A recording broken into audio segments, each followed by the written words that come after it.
Eto Buziashvili is an expert on influence operations, foreign interference, social media manipulation, and digital authoritarianism. These, of course, are themes that are going to be especially relevant today as we discuss the events unfolding in Georgia.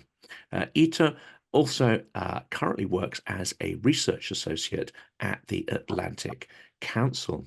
Welcome to Silicon Curtain. Please like, subscribe, and definitely comment on all of our videos. That will help you to discover more great speakers that we feature on the channel. Please also check out the validated Ukrainian charities that appear in the description of the video. It's incredibly important to help Ukraine remain resilient in the face of Russian aggression. I'm guessing we're going to need to start putting potentially some links to Georgian civil society organizations in there as well too, because it's quite clear that Georgia also needs to remain resilient. But is this under Russian pressure or not? Well, this is a topic we're going to be discussing today. Welcome to the channel. Pleasure to be joining you, Jonathan. Well, let's start with this question about whether what we're seeing is a local authoritarian slide with the Dream Party, or can we see traces of Russian pressure, Russian influence, and maybe even some kind of direction from the Kremlin in terms of the events unfolding and, of course, the infamous foreign agents law? Yeah, the Russian-style foreign agents law basically encapsulates the broader ambition of the ruling Georgian Dream Party. And these ambitions are to bring Georgia more closer to Moscow and to cement the country on that orbit, as well as to, of course, to abandon the current country's Euro-Atlantic aspirations. And frankly, this is the first time in Georgia's history when the governing ruling party has officially declared a shift in the nation's Euro-Atlantic foreign policy alignment. Two things are very important to understand. First, that the big majority of Georgians, up to 80%, want to see their country joining European Union, and more than 70% of Georgians want to see their country to join NATO. On the other hand, there is an article in your Georgian constitution, Article 79, which says that all the constitutional bodies, basically the government agencies, should ensure that Georgia joins Euro-Atlantic family. So this is the current situation in terms of the will of Georgians and what should the Georgia's official foreign policy be. Despite the increasing scale of protests and intensity of the protests in comparison to last year, because it's not the first time the Georgian Dream tries to push this law, the ruling party continues to basically do so amid violent suppress of the protests. To understand the broader context, we should go back to 2012, when ruling Georgian Dream Party basically won the elections. Back then, the party tried to camouflage itself as pro-Western, pro-democratic party, basically trying to ensure the wider Georgian society that the chosen foreign policy will be continued. And then in their first term, it was not that much evident to many people that something was wrong with their actions, because on the one hand, we had statements which were reaffirming many times Georgia's Euro-Atlantic aspirations, and on the other, we had actions which did not really align with the statements. Then in the second term, more things became clear, especially after Russia's reinvasion of Ukraine in February 2022. This marks a period when the high officials of Georgian Dream and the government basically opened all their cards and started to attack the West openly and started to attack Ukraine openly.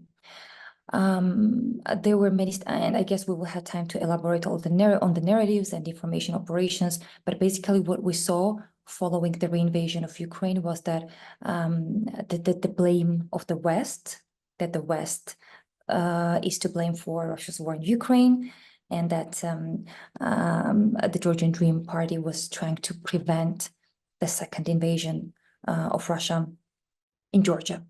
I should highlight that the oligarch Bidzina Ivanishvili, the person and the leader who is standing behind the party, he made his fortune in Russia back in 90s. We're talking about officially $7 billion, but these are just official numbers. And we're talking about a person who made his fortune in Russia, and then he came back to Georgia. In addition to his past business making in Russia, there were many reports starting from Transparency International, continued with local Georgian investigative journalists, exposing his Russia links with businessmen and with various actors. So, of course, this strengthens the assessment of many in Georgia that there are some Russian links behind of what's happening in the country. And in addition, I should highlight that amid the criticism, the large wave of the criticism coming from the US and EU, Russia was the only actor who was supporting this bill and calling on international society to not interfere in Georgia's domestic relations affairs. And of course, the big question is, where does it lead? Because the government's democratically elected, it's won several mandates, but the leader of the opposition was badly beaten, I believe, last week. And as you say, there are increasing signs of authoritarianism.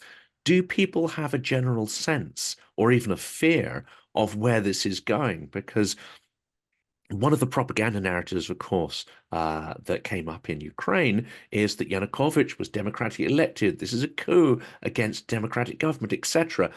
But when that government reneges upon its mandate, when it takes a policy, it was essentially a core part of the reason it was voted in, and then is seen to be reversing that, you could make the argument that they are, no longer really fulfilling the people's will.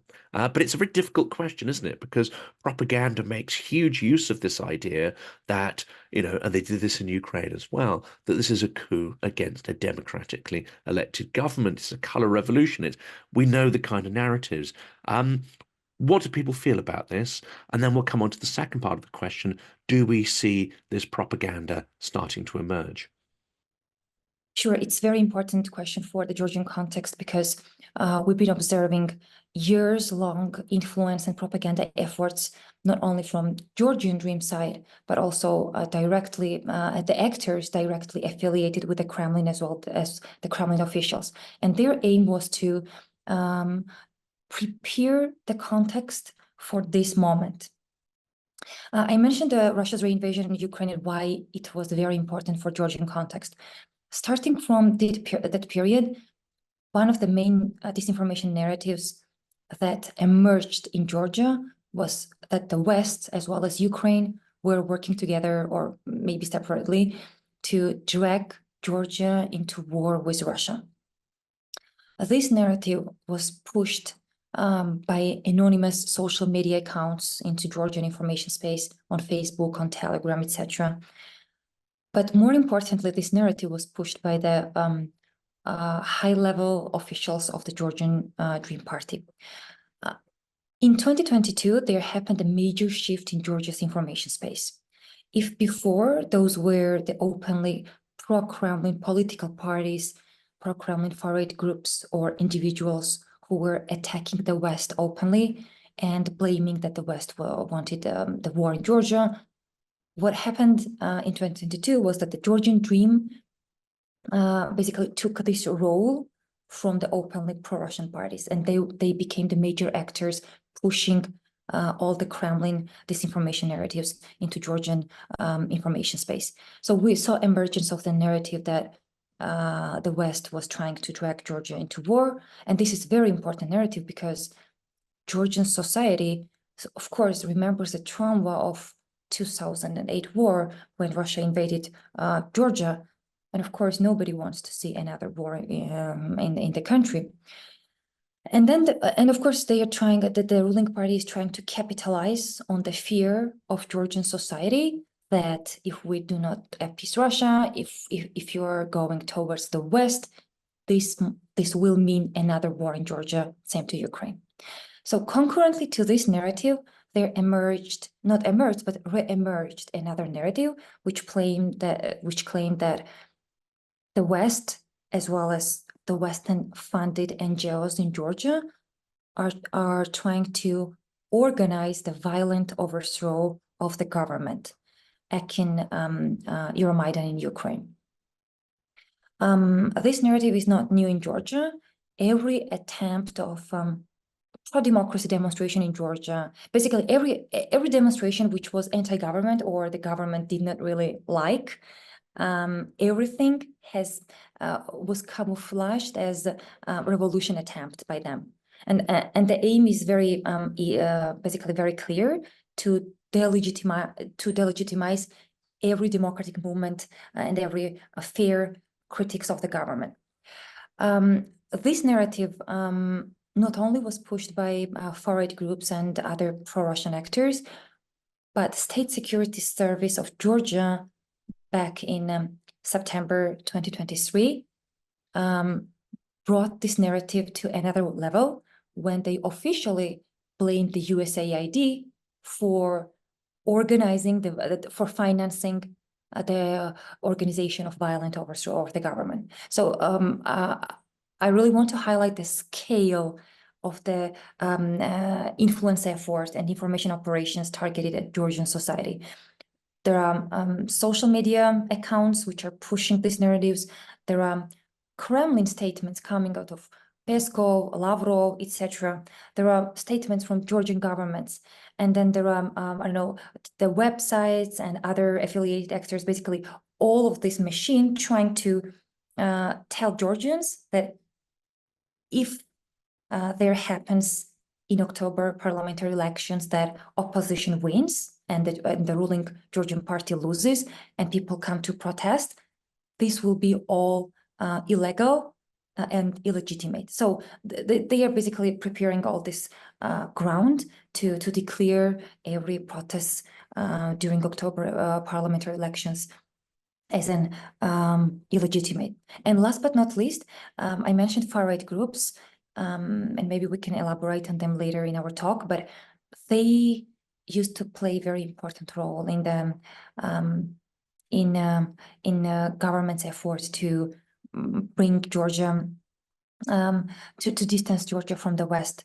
And one of those far-right groups, Alt-Info, they created anti-Euromaidan movement, basically announcing the crackdown of any protests if they happen in October during parliamentary elections. So basically all the stage is set for more violence during election period in Georgia.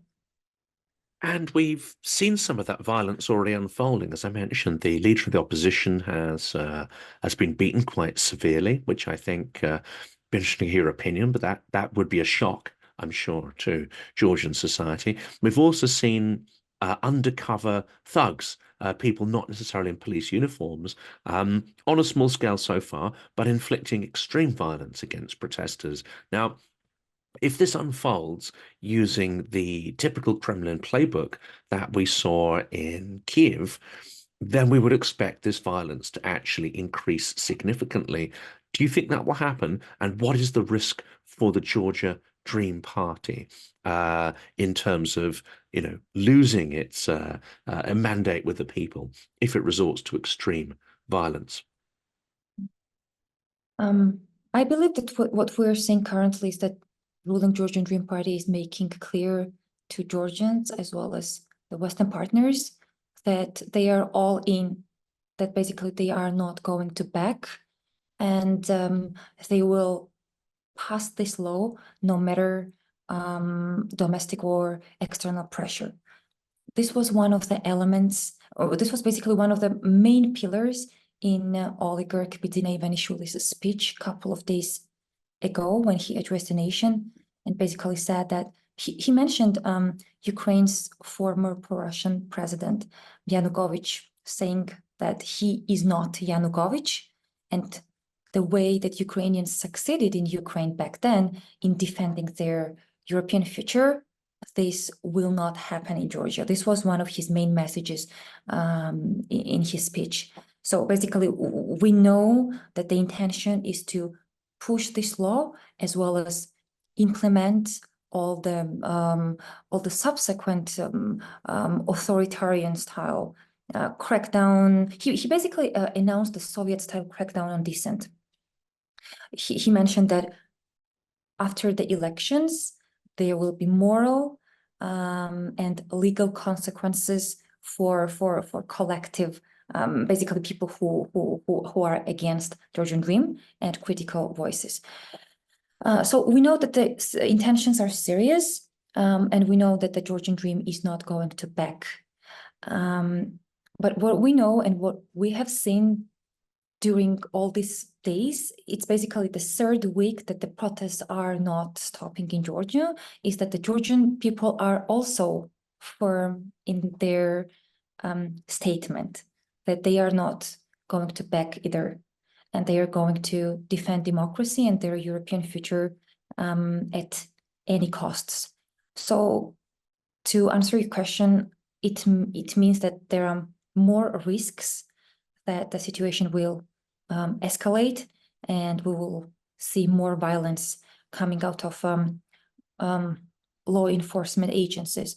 But you mentioned a very important thing: people, men in black uniforms and balaclavas, without no identification mark and without no affiliation to law enforcement agencies, beating Georgian protesters, students, and we're talking about students and children. And there are numerous footages of these incidents online, which went viral. So it means that we can also do another parallel with Yanukovych when he used titushkis, basically the term coined in Ukraine, meaning all these men in black who are agent provocators and who are trying to beat people and instigate some fights in order to lead to further arrests. So if we saw the tear gas deployed, if we saw the water cannon, rubber bullets, etc., we are also seeing titushkis deployed. So this means that the step by step, the government and the ruling party basically are escalating, and they will be escalating more if the protests continue. And his speech was interesting, wasn't it? Because it seemed to be extremely paranoid. It's not in line with the majority of how I think Georgians perceive their society and perceive the current situation. Is this the clearest indicator of how he's aligning and some of his mentality? Because I think previously there's been a certain amount of that has not really been apparent, or it's been kind of hidden. So why now? Why make such a blatant speech now? Has he misread the mood, or are there other reasons behind it?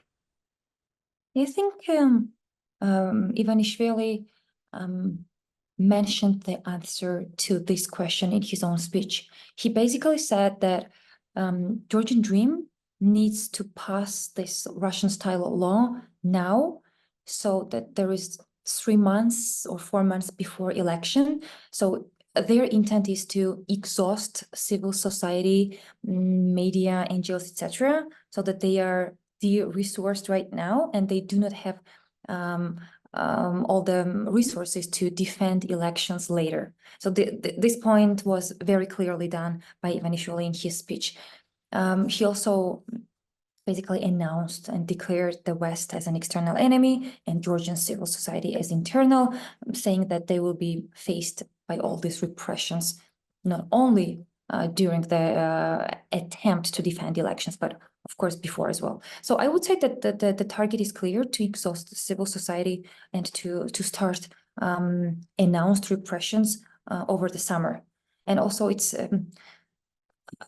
the summer seems to be very useful period for many authoritarian rulers.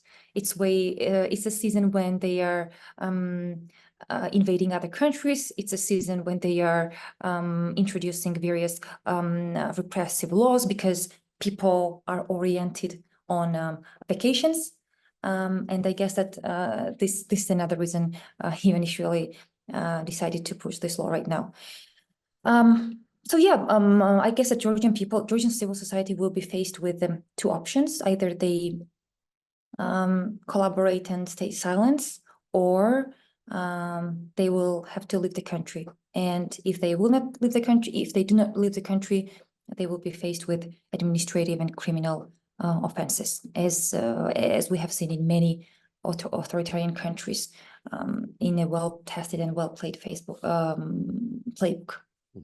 And the strength of civil society, because of course, Maidan, or the Revolution of Dignity, could only have happened because of the relative sort of decentralization that had happened over the preceding years.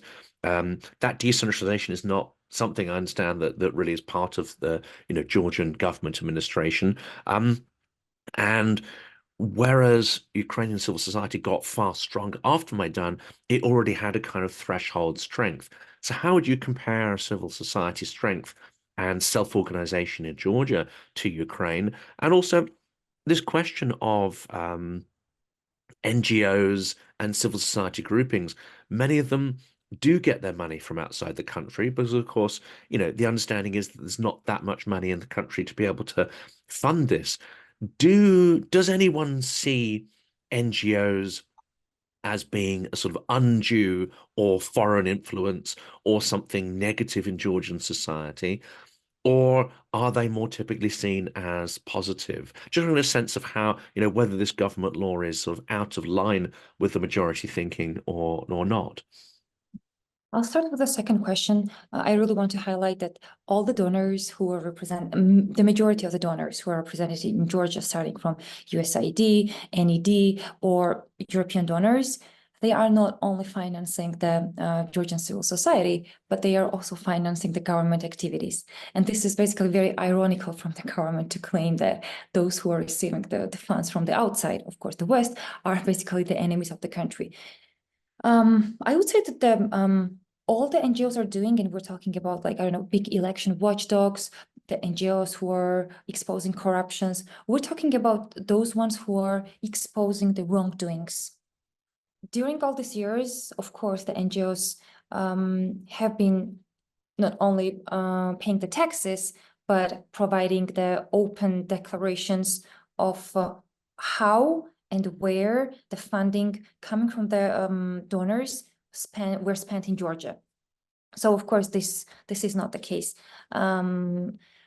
Again, I would say that the majority of the NGOs are perceived in a positive way because of their work of defending human rights, promoting democracy. And I would say that all these years, the narratives pushed by the government attempted to discredit these NGOs. In our work, we have covered multiple instances when, for example, the government affiliated Facebook network, and this affiliation was made clearly by Facebook itself, Meta, in their official statements. They have been running covert networks which were pushing narratives, undermining NGOs and civil society, and basically trying to discredit them. In addition to Georgian government's efforts to discredit these NGOs, we have also seen the similar narratives coming out of the Kremlin officials themselves. So despite all these efforts of first targeting NGOs and civil society, and second, all these basically information operations, we're still seeing that the protests are happening and that all these propaganda efforts did not really work when it comes to broader aim of Georgia becoming European family member. I want to highlight that in comparison to the last year protests and also the protests that have been happening throughout these years, there is a very big shift in an organization way. If before those were the public figures or political figures who were organizing the protests, calling on people to take to the streets, etc., these protests have not seen any leader, any vertical of organization. They are purely decentralized. People are just Georgian people themselves are the organizers. There are some Facebook groups that has been created throughout these days, basically helping each other to for example, to bring some people from various regions to Tbilisi, because there were many Georgians who wanted to be present in Tbilisi protests, but they couldn't afford transportations, or they couldn't come to Tbilisi for various reasons. So we saw that there are like decentralized movements of Georgians all around the country, basically taking to the streets with the same aim to defend country's European future. So I would say that in terms of this, Georgian people are presented in a very resilient way. And it makes this protest very attractive and promising. Let's turn to the propaganda side, because it'd be interesting to understand whether, I mean, clearly the Georgian Dream are already trying to label these protests as foreign funded. They're trying to put the label on them that this is a color revolution, etc. We know this kind of language from the propaganda we saw around Maidan and the subsequent processes that happened there. Do we see this propaganda coming primarily from within Georgia, or are we seeing traces already that troll farms, bot networks, etc., are being activated? I mean, to add to that, I saw an interesting article in a left-leaning journal, which suggested to me that certain, academic influence is being activated as well to paint these as Western-inspired, imperialist-inspired revolution, as opposed to an organic process. So, what have you seen so far, and how do you think this will play out? Yeah. In our work, I'm basically doing the research around social media, and primarily Facebook, because Facebook is #1 social media in Georgia, used by many Georgians. We have seen how tens of thousands of dollars are spent on the Facebook posts or images, etc., to convince Georgian society that these are Western orchestrated demonstrations. And the posts are posted by government-affiliated Facebook groups and pages, as well as media outlets. But when we're talking about the influence operations, I would not distinguish between domestic and external, because they are pretty much mixed, because there are some actors who are directly affiliated with Russia, and then there are, the government actors who are basically pushing the same narratives, as well as are part of the same operations. So I would say that the Russian effort to influence Georgian information space, it counts many years. In 2020 parliamentary elections, for example, Russian propaganda platforms Sputnik and Newsfront, they were directly engaged in a covert Facebook network, which was trying to target Georgia's pro-Western parties and popularize Georgian Dream. Of course, this is one of the direct signs of foreign interference. And in 2020, we also saw cyber attacks, which were trying to sow fear and chaos in the period leading up to elections. There were many cases, both covert and overt, where Russia tried to influence and interfere in Georgia's domestic affairs through information operations. And these efforts have been continuing till now, and pushing the narrative that the protests are not legitimate and they are all orchestrated by the West to overthrow the government is basically one of the leading things.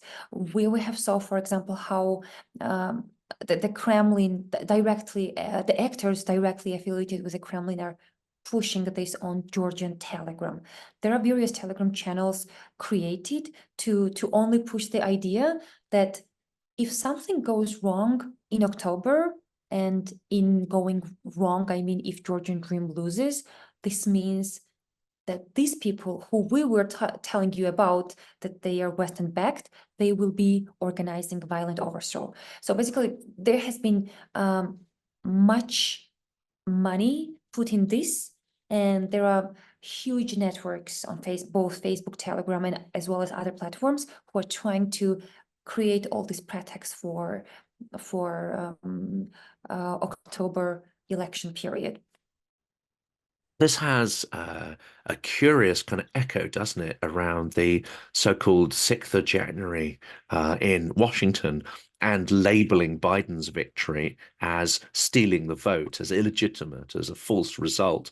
It seems to be a common tactic amongst aspiring authoritarians to cast doubt on democratic institutions, democratic process, and I would say create the ground for a constitutional coup. So is this something that is in the minds of many of the protesters, that if they don't protest now, the next election could be the last free and fair one? In fact, if the foreign agent law passes, then the next election may not even be free and fair. Yeah, I would say that many people in Georgia do know how the similar process took place in Russia when in 2012 the mirroring law was introduced in Russia. And of course, the wording and everything was similar to what we have right now. And then how in the following years, in 2013 and then 15, 17, etc., how the amendments were made to this law, and how in addition to specific NGOs, media and individuals were targeted, and how this law was used to repress dissent in Russia. I think it happened yesterday or 2 days ago when another amendment went to this law, basically saying that the foreign agents will not be able to vote in Russian elections. So this is another level, basically edit, and another layer added to the law. So many people in Georgia understand that this, if introduced, this law will be just the beginning, and the same that happened in Russia will be happening in Georgia. And this is what Ivanishvili said in his speech. So I think that given that there is a big understanding of this in Georgia, many more people are protesting, and the protests are consistent. And yeah, in Russia itself, in 90s, I guess nobody could have thought that this was last free and fair elections, because there is always this kind of illusion in many societies that this cannot happen here.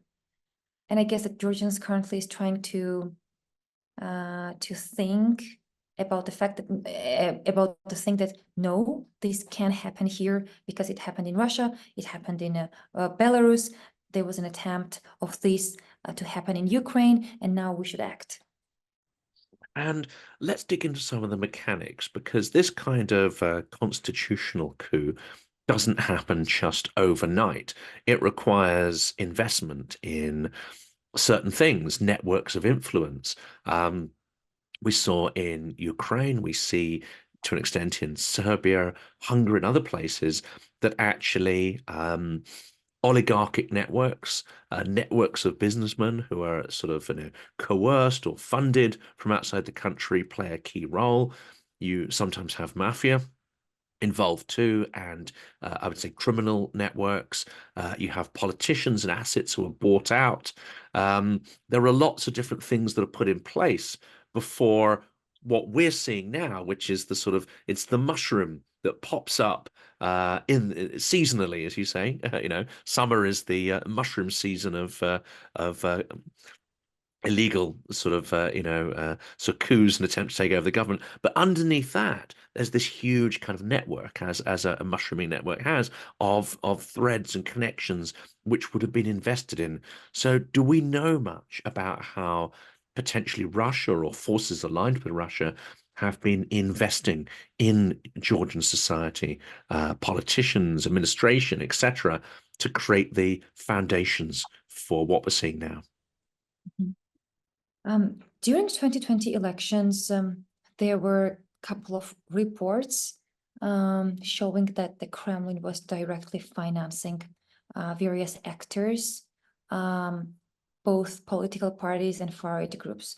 For example, one of the reports was produced by Estonian intelligence service, which basically mentioned one of the far-right pro-Russian groups as an umbrella organization of Russia in Georgia to conduct various Russian influence activities. Then there was another report by Dossier Center, an organization founded by Mikhail Khodorkovsky, which basically provided some leaked documents showing how one of the pro-Russian political parties, Alliance of Patriots, was how their campaign was financed by Russia and how it was managed by the Kremlin, various Kremlin actors. The Georgian prosecutor's office, first of all, they didn't want to open the case to investigate because even these kind of claims are very serious for Georgia, because the political parties cannot receive the outside fundings in the election cycle. And then when this topic was pushed by various organizations, the prosecutor's office opened the case, but we didn't see any of the findings if these people were financed by Russia. Then there are many reports basically show, for example, by Transparency International Georgia, which are showing how Ivanishvili's close circle are becoming richer and richer day by day via corruption schemes, and how basically these people serve for this kleptocratic regime to maintain the power. So we have various reports showing that on the one hand, there is a big corruption network around Ivanishvili, and then there is Russian efforts to finance the Georgian actors. Also, many investigative journalists are saying that it is the cash that is flowing into Georgia, and that's why it's challenging to trace this cash. There were also many reports starting from 2022, which were claiming that Georgia is used by Russia as one of the countries to bypass the sanctions imposed by the West. So we have all this network, and then last year, it was for the first time in Georgia's history, US introduced 2 separate sanctions on the Georgian actors. The first set was introduced against 4 Georgian judges who are part of the so-called clan, who has captured the judiciary in Georgia and basically is controlling the whole judiciary system. They were sanctioned for significant, it's a quote from the US statement, for significant corruption in the Georgian judiciary system. And then there was another sanction set introduced against Otar Partshaladze, who is a very close associate of Bidzina Ivanishvili, and who was a prosecutor general a couple of years ago during Georgian Dream. And the reason of the sanctioning was that, according to the US, this person served and basically worked together with Russian intelligence service FSB, and he was basically their man in Georgia, and the Partshaladze tried to sway Georgian people and the country in general towards Russia, and he acted as an influence agent of Russia in Georgia. So we have all these dots that are basically the connection of the dots is suggesting that there are many actors, both Georgian as well as Russia affiliated, that are working in Georgia together with Ivanishvili to maintain this power and to kind of drag the country towards Moscow's orbit. And of course, money is the main pillar that the kleptocratic regime in Moscow and in other countries stands on. And of course, the interesting fact there is in Ukraine, you had obviously had a strong influence of oligarchs, especially in the media. And one of the features following the full-scale war is to prevent oligarchs from actually having controlling interests in any media organization, and the centralization of media under the state to try and push back against organized propaganda. So those are interesting trends there. But is this where Ukraine differs somewhat from Georgia? Because Ivanishvili he owns a huge portion, actually, of the economy. And what you don't have is a set of competing oligarchic interests fighting it out amongst themselves. Is this perhaps in some ways more challenging? And does this mean because he's got so much at stake and so much influence on the Georgian economy that actually this could be incredibly disruptive, whichever way this struggle goes? Yeah, definitely. I mean, eventually, is the richest person in Georgia, who officially holding 7 billions made in Russia, but of course, unofficially, according to various reports, we're talking about tens of $billions in various actives. So yeah, I don't think that there is another person in Georgia or around Georgia who would own the same amount of money and assets and who could influence the Georgian politics. I mean, using the money and other assets. So yeah, definitely this makes situation challenging. And this was one of the arguments throughout these years of some political figures in Georgia, that how we can beat his assets, how we can beat the most influential and most the richest person in Georgia. But I would say that what has changed during the last couple of days, or what has become evident, is that the majority of Georgians standing together in the street appears to be the medicine, the bittersweet medicine to this problem. I would say that there are really good chances that this medicine will be an answer to this existing problem. And where do you see this going? Because Russia is in, I would say, we call it existential, because no one's going to invade Russia, but essentially the future of the Putin regime is put at risk through it's exhausting war in Ukraine. The fact that it hasn't made major progress there. The regime isn't about to topple, but of course it's under more pressure than it's ever been before.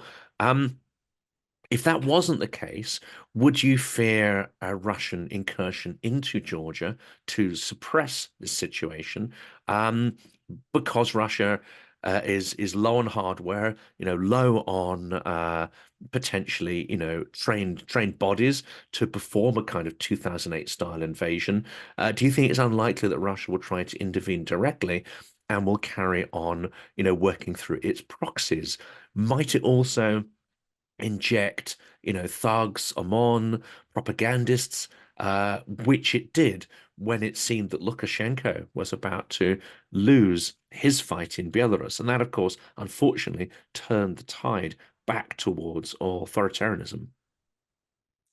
I would say that there was no time in Georgia's modern history where there was no risk related to Russia, particularly escalating in a kinetic way. As many people know, Russia is still occupying 20% territory of Georgia, basically having two Russia-occupied regions, Abkhazia and South Ossetia, where, of course, there is no delimited any kind of so-called border, and this is open where the kidnappings of people still continue. I mean, in a physical space, there is a creeping occupation, meaning that the FSB so-called border guards are moving fences into the territory controlled by the central government of Georgia almost daily. As I mentioned, they are kidnapping people from there. There are many escalations happening on the so-called borders. So this threat, not to even mention the threats in the online space, starting from cyber attacks and all these online influence operations, they are already there. If, for example, the news coming out of Georgia do not reach international society, it doesn't mean that these are not happening. We're talking about very large number of imprisonments of Georgian citizens by the FSB border guards for nothing on the very illegal ground. So these are already happening. And I think that Georgian people do know that Russia remains the #1 national security threat to the country, and that this threat will be there it will always be there. And again, what has changed is that there is a really big will to resist to this threat. So in conclusion, I mean, things are changing very rapidly. Do you remain optimistic that the people, as it were, the majority of people will prevail in Georgia, or is it difficult at this point to know how events are going to unfold? I remain optimistic because again, these protests are unprecedented at an unprecedented level. We have never seen this many people in the streets, and we have never seen the protests continuing for this long. And also there is another factor, so-called Generation Z, basically the young people who historically had this attitude that we're not interested in politics and basically we don't count on us, to say it very roughly. But now we are saying that these protests are driven by Gen Z, and they are the ones who are standing in the first line, facing the law enforcement agents, officers, and telling them that it's not the way to do good for your country. And these are the people who are saying that we are not going to back and we will be defending Georgia at any cost. So given all these factors together, I would say that there are many signs to remain optimistic for, and we'll be seeing it in a very nearest future. Well, we'll continue to cover this story on the channel in detail. As you say, it's not necessarily getting the coverage I think it deserves in mainstream media. There's a lot of stuff going on, and we see important stuff in Ukraine, unfortunately, dropping out of the main media narratives as well. So it's important to get voices like yours on the ground, well-informed voices who understand the mechanics of politics and civil society. So, Eto, thank you so much for coming on the channel, and do stay in touch. We'll continue to sort of post details as they happen. I'll also put links to your social media platforms, Twitter, X, as it were, etc., so people can stay up to date with what's happening if they want to. But thank you so much. Thank you so much for covering Georgia at this very crucial times.